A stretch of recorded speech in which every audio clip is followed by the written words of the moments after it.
was in isolation for 761 days. That's 25 months and a little over 2 years. Can you imagine staying positive or even sane for such a long period of time under such stressful conditions? Well, Anne did. She once wrote, "Whoever is happy makes others happy too." You probably know about her general story, as many people do, but you may not have applied her teachings to your life.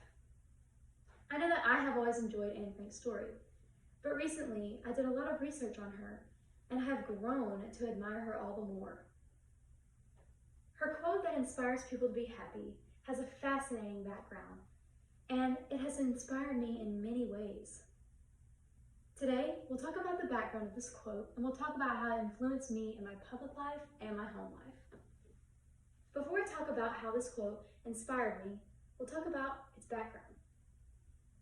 It was said during the Holocaust in Germany during World War II. The Holocaust was a mass genocide of Jews, where 6 million of them died, and 2/3 of the European population of Jews were destroyed. Anne wrote this quote during her time of hiding. On July 6, 1942, her and her family decided that they needed to hide from the Nazis, and they crammed in a tiny apartment with 8 people. The History Channel wrote in 2009 in their article, Anne Frank, that the apartment was full of fear and it was tense. You can find Anne's quote in her diary, which now has the title of The Diary of a Young Girl, and it was published by her father in 1947. She received this diary on her 13th birthday, just a month before they went into hiding. This is where she shared her feelings and she vented about the things going on around her. She wrote fairy tales. She wrote about her school days, but most importantly, she wrote about her life in the secret annex. Now that we've talked about the background of this quote, we can talk about how it inspires me. In my public life, I have learned to enjoy school and embrace it. Instead of being boggled down by the work or discouraged from how much I have to do, I take joy in it. I don't wish it away, and I don't hope for graduation to come sooner. I'm happy where I'm at in life, and I hope others will be too by seeing my example.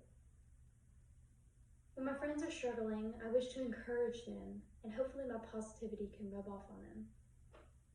In my home life, I like to find the joy in the little things, such as movie nights or family dinner. When my family is struggling, I like to encourage them as well, because I truly believe that happiness is contagious. Now that we've talked about the background of this quote and how it inspires me, it's time to wrap up my thoughts. In conclusion, this quote inspires me and has shaped my life in many ways. Today, we talked about the background of the quote, and we talked about how it influenced my public life and my home life. I believe that if Anne Frank can be positive through her many struggles and trials, that we can too.